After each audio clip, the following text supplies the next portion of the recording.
Halo, jumpa kembali dengan saya Melince Lumban Raja dalam channel Lumban Raja Akuntansi. Untuk pertemuan kali ini kita akan membahas kertas kerja, worksheet atau neraca lanjut. Tentu yang pertama kita harus mengetahui apa yang dimaksud dengan kertas kerja atau worksheet. Kertas kerja atau worksheet adalah kertas berkolom-kolom yang dirancang sedemikian rupa sehingga kolom-kolom tersebut dapat menampung seluruh data-data akuntansi yang dibutuhkan untuk mempermudah menyusun laporan keuangan. Apa manfaat kertas kerja? Yang pertama tentunya untuk memudahkan penyusunan laporan keuangan. Yang kedua, menggolongkan dan meringkas informasi dari neraca saldo dan penyesuaian sehingga merupakan persiapan sebelum penyusunan laporan keuangan. Dan yang ketiga, untuk mempermudah menemukan kesalahan yang dilakukan pada saat membuat jurnal penyesuaian. Kita mau melihat ada berapa bentuk rupanya kertas kerja. Kertas kerja itu ada yang bentuk 6 kolom, 8 kolom, 10 kolom, dan 12 kolom. Tapi yang paling umum dan paling sering digunakan adalah kertas kerja 10 kolom. Mengapa dikatakan kertas kerja 10 kolom? Kita bisa langsung lihat dalam tempat yang sudah disediakan. Kita akan menyusun nanti kertas kerja milik Salon Cantik per 31 Desember 2019. Dikatakan kertas kerja 10 kolom sebenarnya adalah 5 laju. Kalau nomor akun, nama akun tidak dihitung. Yang dihitung adalah 5 laju, neraca saldo, penyesuaian, neraca saldo disesuaikan, laba rugi, dan neraca. Ada 5 laju, tetapi masing-masing laju dibagi menjadi debit dan kredit sehingga menjadi 10 kolom. Kita akan langsung mempraktekkan bagaimana mengerjakan kertas kerja 10 kolom. Baiklah, untuk menyusun kertas kerja 10 kolom, data yang harus ada adalah data neraca saldo dan jurnal penyesuaian. Maka di sini telah disediakan neraca saldo dan jurnal penyesuaian milik Salon Cantik per 31 Desember 2019. Langkah yang pertama untuk menyusun kertas kerja adalah pindahkan neraca saldo ke kolom neraca saldo dalam kertas kerja. Maka kita lihat data-data di sini. Data yang pertama adalah nomor 111 akun kas, ada saldonya sebesar 28 juta di sisi debit. Maka kita tuliskan nomor akun 111 dengan akun kas jumlah 28 juta. Kita pindahkanlah semua saldo-saldo dari neraca saldo ini ke kertas kerja dan akan nampak sebagai berikut. Nah, setelah seluruh data dari neraca saldo kita pindahkan ke kolom neraca saldo dalam kertas kerja, maka jumlah akan sama seperti dalam neraca saldo dalam soal. Maka langkah kedua sekarang akan kita masuki adalah memindahkan data dari jurnal penyesuaian ke kolom penyesuaian kertas kerja. Tapi ada satu hal yang perlu kita ingat di sini adalah lihat semua data neraca saldo, data jurnal penyesuaian maksud saya. Data jurnal penyesuaian itu harus pindah semuanya ke kolom penyesuaian dengan cara jika akun yang ada di jurnal penyesuaian sudah ada pada kolom neraca saldo, maka jumlahnya saja yang dipindahkan tetapi di kolom penyesuaian. Tetapi jika ada akun baru yang muncul di jurnal penyesuaian dan belum ada di kolom neraca saldo, maka akan kita tuliskan di bawah penjumlahan neraca saldo. Kita lihat satu persatu. Yang pertama, beban perlengkapan di debit 300.000, perlengkapan di kredit 300.000. Kita lihat apakah akun beban perlengkapan sudah ada? Belum ada, maka kita tambahkan. Langsung kita tuliskan beban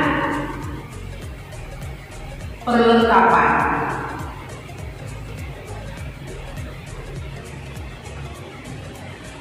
di debit tetapi di kolom penyesuaian 300.000. Di kredit perlengkapan, kita lihat di dalam akun-akun neraca saldo sudah ada akun perlengkapan, maka tinggal jumlahnya saja yang kita tuliskan di sisi kredit sebesar 300.000. Kita lihat jurnal penyesuaian yang kedua.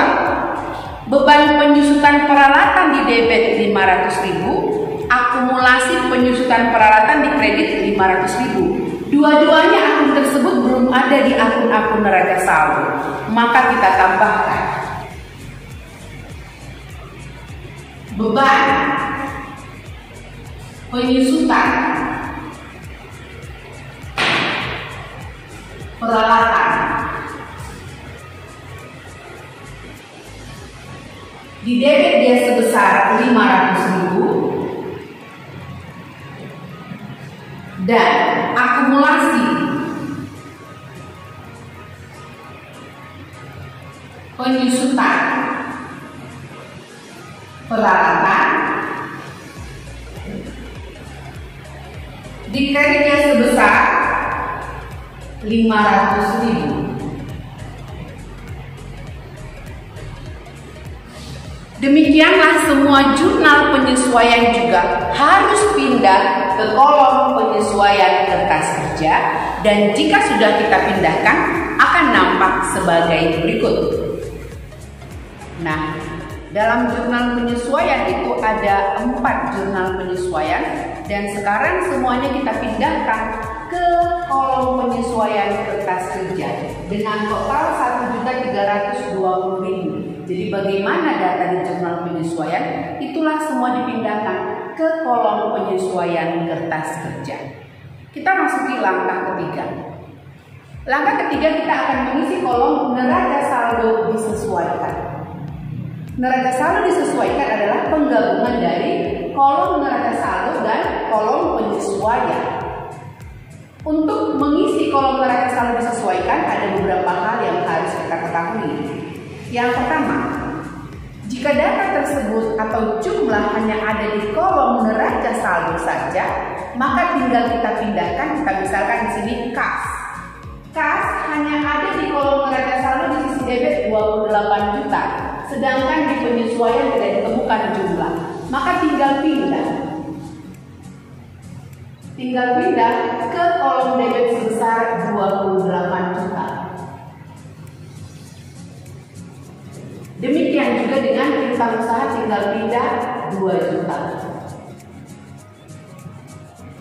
Tetapi jika di dalam neraca saldo datanya ada di debit dan di penyesuaian ada di kredit, ini tanda yang berbeda, maka harus kita kurangkan. Di debit dia 900.000, di kredit 400.000. 900.000 dikurang 400.000 tinggal 500.000. Kalau di neraca saldo dia debit, di penyesuaian debit jumlahkan. Tetapi jika di neraca saldo debit, di penyesuaian dia kredit, selisihkan. Di mana saldo paling banyak, itulah menjadi saldo akhir di neraca saldo disesuaikan.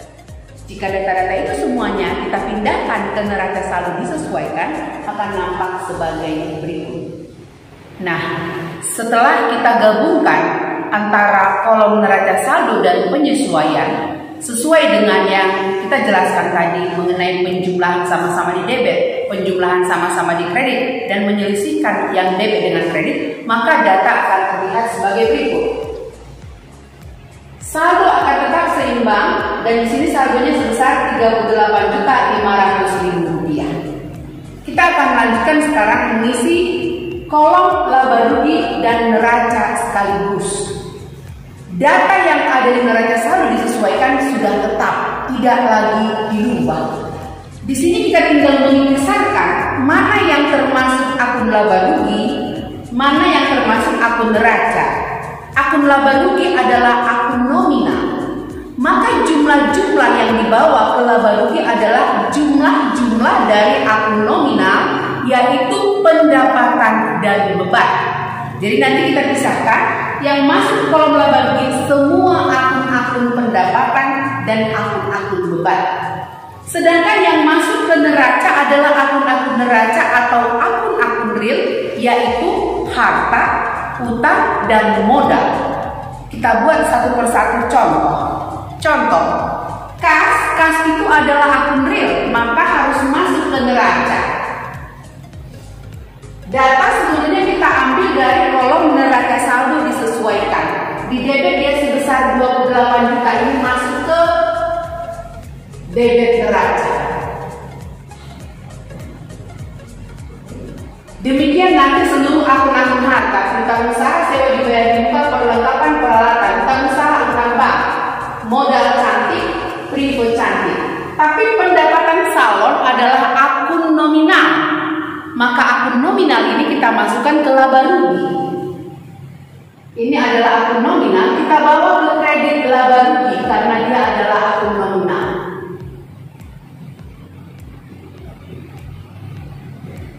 Jadi dalam hal ini yang perlu kita ketahui adalah mana akun real dan mana akun nominal.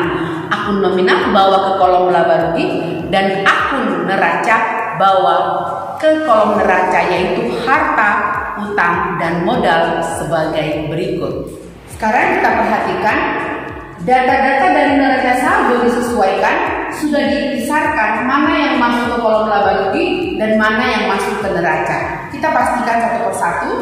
Kas dibawa ke neraca 28 juta, piutang usaha dibawa ke neraca debit 2 juta, sewa dibayar di muka dibawa ke neraca 500.000, kemudian perlengkapan dibawa ke neraca 200.000, peralatan dibawa ke neraca 5 juta, sedangkan utang usaha dibawa ke kredit neraca 3 juta, utang bank dibawa ke kredit neraca 8 juta, modal cantik dibawa ke kredit neraca 20 juta, privo cantik ke debit neraca 200.000, pendapatan salon 7 juta, ini tadi akun nominal, dibawa ke laba rugi sisi kredit.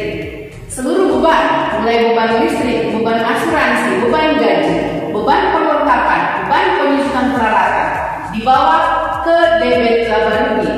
Akumulasi penyusunan peralatan dibawa ke kredit neraca. Beban sewa dibawa ke debit laba rugi dan asuransi dibayar di muka adalah harta dibawa ke debit neraca. Lalu dijumlahkan. Lihat jumlah laba rugi di sisi debit adalah 2.480.000, sedangkan di kredit 7 juta. Sedangkan neraca di sisi debit dengan jumlah 36.020.000, sedangkan di sisi kredit 31.500.000. Disinilah kita bisa mengambil kesimpulan apakah perusahaan kita laba atau rugi. Kalau yang dibawa tadi ke kredit laba rugi adalah pendapatannya sebesar 7 juta, sedangkan yang dibawa ke laba rugi setelah debit adalah beban dengan jumlah 2.480.000. Maka untuk mencari perusahaan yang laba atau rugi adalah selisihkanlah antara pendapatan dengan beban. Pendapatan 7 juta sedangkan beban 2.480.000. Jika dikurangkan pendapatan ke beban, jumlahnya adalah 4.520.000. Tentunya ini adalah saldo laba. Ingat, dalam akuntansi tidak boleh ditutup kalau tidak seimbang. Maka selisih antara pendapatan dengan beban sebesar 4.520.000. Ini adalah saldo laba. Kita tuliskanlah sebaris dengan jumlah laba, tetapi di kolom nama akun tuliskan ini adalah saldo laba. Dan jika saldo laba sudah kita pindahkan ke sisi debit, kita turunkan jumlahnya agar seimbang sebesar 7 juta.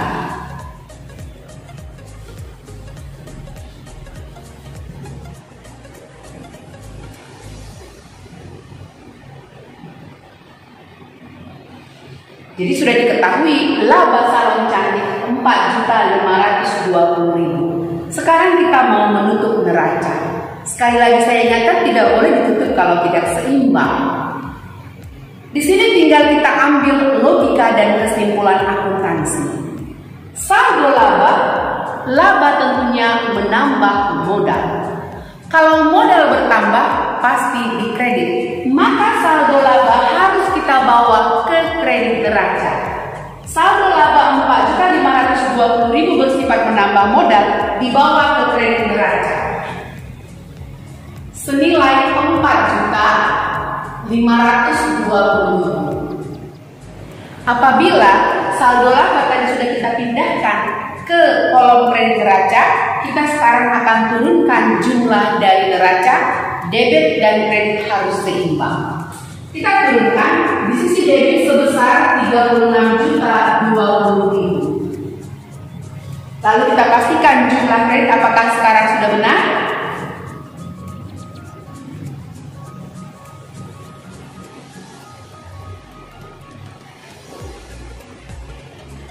Ya, di sisi kredit juga jumlahnya 36.020.000. Beginilah mengerjakan kertas kerja. Jadi kesimpulan yang harus kita ambil adalah dengan mengerjakan kertas kerja, kita sudah bisa mengetahui apakah perusahaan kita laba atau rugi. Jadi kalau sudah seimbang, tinggal kita tutup semuanya dengan garis ganda, tanda pekerjaan kita sudah selesai.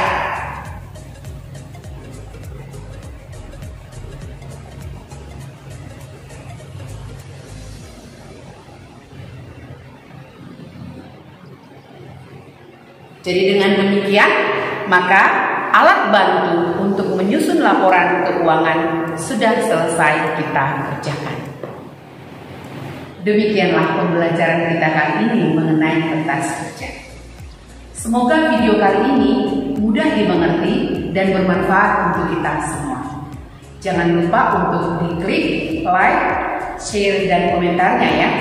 Dan agar saya lebih bersemangat dalam membuat konten pembelajaran selanjutnya, bagi Anda yang baru menonton video ini, tolong di subscribe ya. Baiklah, sampai jumpa.